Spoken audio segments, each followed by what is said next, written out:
Gas, दूध आणि इंधनापाठोपाठ आता रोजच्या भाजीपाल्याचे दर गगनाला भिडलेत। मुंबई, नवी मुंबईसह संपूर्ण महानगरपालिकेच्या क्षेत्रात कडक उन्हाचा मोठा फटका बसलाय।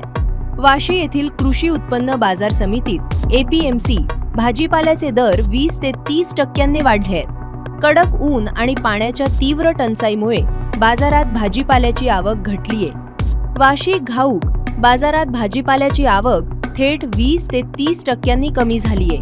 घाऊक बाजारातील दरवाढीमुळे किरकोळ बाजारातही भाज्यांचे दर प्रचंड कडाडले। भाजीपाला महागल्यामुळे सर्वसामान्य नागरिकांच्या रोजच्या जेवणाचे बजेट पूर्णपणे कोलमडले।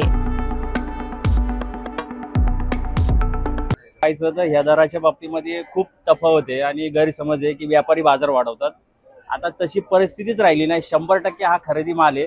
शेतकरी तिकडे बाजार ठरूनच आम्हाला माल पाठवतो, त्याच्यामुळे व्यापारी हे बाजार वाढवतात हा गैरसमज चुकीचा आहे। हा खोडून काढा।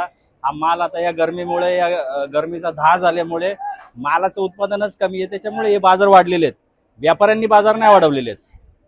आपल्या राज्यातून मध्य प्रदेश आहे, गुजरात आहे, कर्नाटक आहे, तामिळनाडू आहे, या महाराष्ट्राच्या आजूबाजूच्या राज्यातल्या भागातून माल येतो।